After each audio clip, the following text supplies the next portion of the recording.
Hello, അസ്സാം വലൈക്കും. ഇനി ഞാൻ വന്നിട്ടുള്ളത് പഴം കൊണ്ടുള്ള നല്ലൊരു സ്നാക്സിൻ്റെ റെസിപ്പിയാണ് കേട്ടോ. പഴമൊക്കെ നല്ലോണം പഴുത്ത് കറുത്തൊക്കെ പോയിട്ടുണ്ടെന്നുണ്ടെങ്കിൽ നമ്മൾ ഒഴിവാക്കേണ്ട ആവശ്യമൊന്നുമില്ല. ഇതേമാതിരി ഉണ്ടാക്കിയെടുത്താൽ മതി കേട്ടോ. നല്ല സൂപ്പർ റെസിപ്പിയാണ്. അപ്പോൾ എല്ലാവരും സ്കിപ്പ് ചെയ്യാതെ കാണാം. ഫസ്റ്റ് തന്നെ ഒരു ലൈക്ക് തന്നിട്ട് സപ്പോർട്ട് ചെയ്യുക കേട്ടോ. അപ്പോൾ ഇത് കണ്ടാൽ തന്നെ മനസ്സിലായിട്ടില്ല, ഇത് നല്ല പുറത്ത് നല്ല ക്രിസ്പി, ഉള്ളിൽ നല്ല സോഫ്റ്റ് ആയിട്ടുള്ള ഒരു നല്ല നാടൻ ഉണ്ടപ്പൊരിൻ്റെ റെസിപ്പിയാണ്. അപ്പോൾ അതിൻ്റെ പഴം നല്ലോണം കറുത്ത് പഴുത്ത് പോയിട്ടൊന്നുമില്ല കേട്ടോ.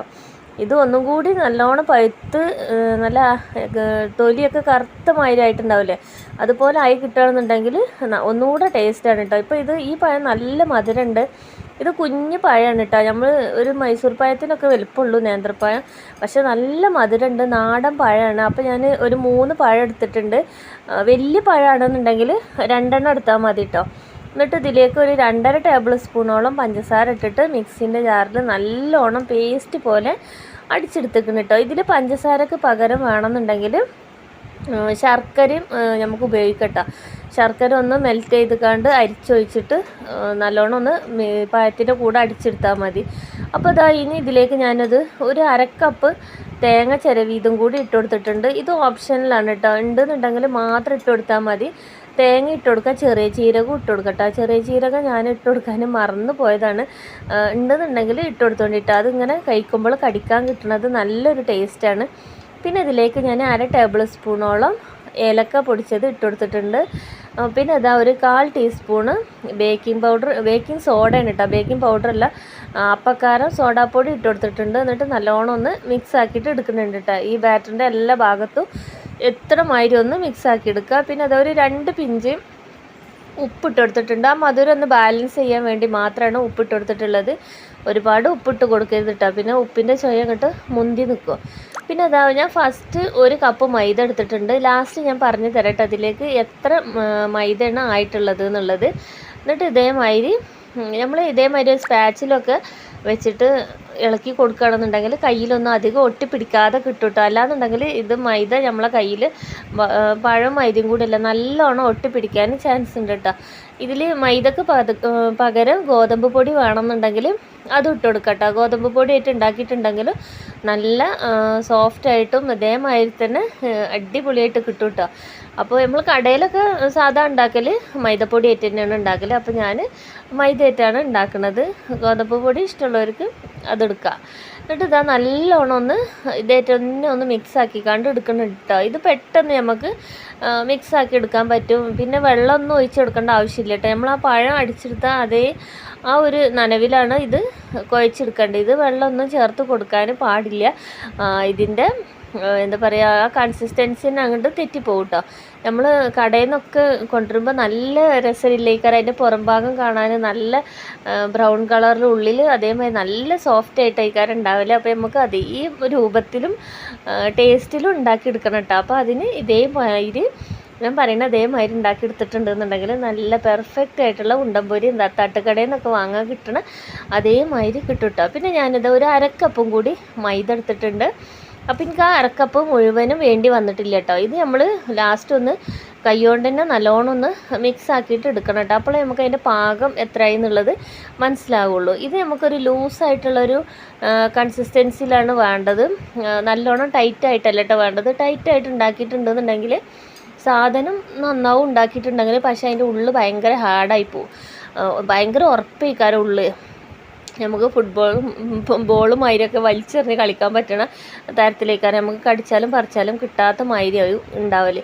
അപ്പോൾ നമ്മൾ ഇത് ഇത്തിരി സോഫ്റ്റായിട്ട് നമ്മളിങ്ങനെ കയ്യുമ്പോൾ ഒരു ഒട്ടി പിടിക്കുന്ന ഒരു പരുവത്തിൽ തന്നെയാണ് നമുക്ക് വേണ്ടത് സാധനം കേട്ടോ. അപ്പോൾ നല്ല ബാറ്റർ, അപ്പോൾ നല്ലോണം കുഴച്ച് മയപ്പെടുത്തിയിട്ട് എടുത്തിട്ടുണ്ട്. അപ്പോൾ നമുക്ക് ഇനി ഇത് ഉരുളാക്കി കൊടുക്കാനും കയ്യുമ്പോൾ എന്തായാലും ഒട്ടും കേട്ടോ. അപ്പോൾ നമ്മൾ കുറച്ച് വെളിച്ചെണ്ണ നെയ്യോ എന്തെങ്കിലും ഒന്ന് തടവി കൊടുക്കുക. അങ്ങനെ എടുത്തിട്ടുണ്ടെന്നുണ്ടെങ്കിൽ പിന്നെ ഒട്ടിപ്പിടിക്കൊന്നുമില്ല കേട്ടോ. നല്ല ഇതിൽ തന്നെ നമുക്ക് ഉരുട്ടിയെടുക്കാൻ കഴിയും. അപ്പോൾ ഞാനിതൊരു ചെറുനാരങ്ങൻ്റെ വലുപ്പത്തിലുള്ള ഒരു ചപ്പാത്തിയൊക്കെ നമ്മൾ മാവ് ഉണ്ടാക്കൂലേ പരത്താൻ, അതേ ഒരു വലുപ്പത്തിലുള്ള മാവാണ് ഞാൻ ഉണ്ടാക്കിയെടുത്തിട്ടുള്ളത്. ഇത് നമ്മൾ എണ്ണയിലിട്ട് കൊടുക്കുമ്പോൾ ഒന്നും കൂടെ വലുതായിട്ട് വരും കേട്ടോ. അപ്പോൾ നമ്മൾ അതിനും കൂടി പാകമാക്കിയിട്ട് വേണം ഈ ഉരുള ഉരുട്ടിയിട്ട് ഉണ്ടാക്കാൻ. ആദ്യം തന്നെ വലിയ ഉരുള നമ്മൾ ഉണ്ടാക്കിയിട്ടുണ്ടെന്നുണ്ടെങ്കിൽ ഭയങ്കര വലുപ്പമായി പോവുക, പൊരിച്ചെടുക്കുമ്പോൾ അപ്പോൾ കാണാനൊരു ഭംഗി ഉണ്ടാവില്ല. അപ്പോൾ നമുക്ക് പാകത്തിനുള്ള വലുപ്പത്തിനുള്ള ഒരു വലിയൊരു ചെറുനാരങ്ങൻ്റെ വലുപ്പത്തിലുള്ള ഉരുളകളാക്കിയിട്ട് എടുക്കുക. നമ്മൾ ചപ്പാത്തിക്കൊക്കെ മാവ് കുഴക്കണ അത്രയും ഒരു വലുപ്പത്തിലുള്ള ഉരുളകളാക്കിയിട്ട് എടുക്കട്ടോ. അപ്പോൾ ഞാൻ അതെല്ലതും അതേമാതിരി തന്നെ ഞാൻ ചെയ്തിരിക്കണം. ബാക്കി എനിക്ക് ഇത്രയും മൈദപ്പൊടിയാണ് കേട്ടോ കിട്ടിയിട്ടുള്ളത്. 1.5 കപ്പ് മൈദയാണ് ഞാൻ എടുത്തിരുന്നത്. അതിന് അത്രയും ബാക്കിയായിട്ട് കിട്ടിയിട്ടുണ്ട്. പിന്നെ തീ നമ്മൾ ശ്രദ്ധിക്കേണ്ട ഒരു കാര്യമാണ്, നമ്മളിത് ഹൈ ഫ്ലെയിമിലിട്ടിട്ട് ഒരിക്കലും നമ്മളിത് ഉണ്ടാക്കിയെടുക്കരുത് കേട്ടോ. നമുക്കിത് ഉള്ളിൽ നല്ലോണം വേവിച്ചെടുക്കാനുള്ളതാണ്. അപ്പോൾ അതുകൊണ്ട് മീഡിയം ഫ്ലെയിമിൽ വെച്ചിട്ട് വേണം വേവിച്ചെടുക്കാൻ.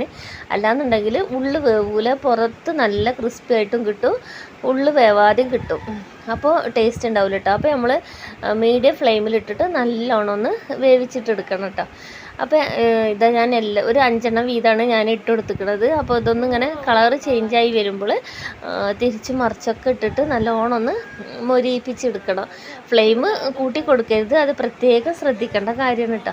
പിന്നെ നമ്മളെ ചാനൽ നിങ്ങൾക്ക് കണ്ടുകൊണ്ടിരിക്കുമ്പോൾ ഇഷ്ടമാവുന്നുണ്ടെന്നുണ്ടെങ്കിൽ നിങ്ങളെ ഫ്രണ്ട്സിനും ഫാമിലിക്കും ഒക്കെ ഒന്ന് ഷെയർ ചെയ്ത് കൊടുത്ത് സപ്പോർട്ട് ചെയ്യുക. ബെൽ ബട്ടൺ ഓൾ പ്രസ് ചെയ്യാതെ കാണുന്ന കൂട്ടുകാരുണ്ടെന്നുണ്ടെങ്കിൽ ബെൽ ബട്ടണും കൂടി ഓൾ പ്രസ് ചെയ്തൊക്കെ കേട്ടോ. അപ്പോഴേ നമ്മൾ വീഡിയോസ് ഇടുമ്പോൾ നോട്ടിഫിക്കേഷൻ എല്ലാ കൂട്ടുകാർക്കും കിട്ടുള്ളൂ കേട്ടോ. ഇപ്പോൾ കുറേ പേർക്ക് നോട്ടിഫിക്കേഷൻ കിട്ടുന്നില്ല എന്ന് പറയുന്നുണ്ട്. അതിൻ്റെ കാരണം എന്താണെന്ന് അറിയില്ല. യൂട്യൂബിൽ പൊതുവെ ഇപ്പോൾ എല്ലാവർക്കും വ്യൂസ് കുറവാണ്, നോട്ടിഫിക്കേഷൻ വരുന്നില്ല എന്ന് പറയുന്നുണ്ട്. അപ്പോൾ എന്താണ് സംഭവം എന്നറിയില്ല. അപ്പോൾ ബെൽ ബട്ടണൊക്കെ എല്ലാവരും ഒന്ന് ഓൾ പ്രസ് ചെയ്ത് വെക്കട്ടെ. അപ്പോൾ എല്ലാവരും ഒന്ന് സപ്പോർട്ട് ചെയ്യുക. ലൈക്ക് ചെയ്യാതെ കാണുന്ന കൂട്ടുകാരൊക്കെ ഒന്ന് ലൈക്ക് ചെയ്തിട്ടും കൂടി ഒന്ന് സപ്പോർട്ട് ചെയ്യുക കേട്ടോ. അപ്പോൾ ഇതാ നമ്മളെ ഉണ്ടംപൊരിയൊക്കെ നല്ലോണം റെഡിയായി വന്നിട്ടുണ്ട്. കളറൊക്കെ കണ്ടില്ല, നല്ല പെർഫെക്റ്റ് ആയിട്ട് തന്നെ നമുക്ക് കിട്ടിയിട്ടുണ്ട് കേട്ടോ. അതിൻ്റെ കളറും നല്ല ടേസ്റ്റ് ഉണ്ടായിരുന്നു കേട്ടോ കഴിക്കാൻ. അപ്പോൾ ഒരുപാട് വേണമെന്നുണ്ടെങ്കിൽ ഇതിൻ്റെ ഇരട്ടിക്ക് എടുത്താൽ മതി സാധനങ്ങളൊക്കെ. അപ്പോൾ ഇത്രയും ഇതിപ്പോൾ ഒരു 10-12 എണ്ണം കിട്ടിയിട്ടുണ്ട് കേട്ടോ. നമ്മൾ 1.5 കപ്പ് മൈദമാവ് ഇട്ട്. അപ്പോൾ ഇതാ ഞാൻ ഇതിൻ്റെ ഉള്ളും കൂടി ഒന്ന് പൊളിച്ചിട്ട് കാണിച്ചു തരാം. ഉള്ളു ഭയങ്കര സോഫ്റ്റാണ് കേട്ടോ, പഞ്ഞിമാതിരി സോഫ്റ്റായിട്ടാണ് കിട്ടിയിട്ടുള്ളത്. പുറത്ത് നല്ല ക്രിസ്പി ആയിട്ടും കിട്ടിയിട്ടുണ്ട്, കഴിക്കാനും അതേപോലെ നല്ല ടേസ്റ്റായിട്ട് കിട്ടിയിട്ടുണ്ട് കേട്ടോ. അപ്പോൾ ഇതാ നമ്മളെ വീഡിയോസ് ഇത്രയൊക്കെ തന്നെ ഉള്ളൂ കേട്ടോ. അപ്പോൾ എല്ലാ കൂട്ടുകാരും ഇതുപോലൊക്കെ ഒന്ന് ഉണ്ടാക്കി നോക്കുക. എന്നിട്ട് നിങ്ങളെ ഫീഡ്ബാക്കൊക്കെ അറിയിക്കട്ടോ, എങ്ങനെ ഉണ്ടെന്നൊക്കെ. ഇഷ്ടമായിട്ടുണ്ടെന്നുണ്ടെങ്കിൽ ഇനി പുതിയ റെസിപ്പി വേണമെന്നുണ്ടെങ്കിലും പറയാം. അപ്പോൾ നിങ്ങളെ സ്നേഹത്തോടെ സ്വന്തം നൂറ.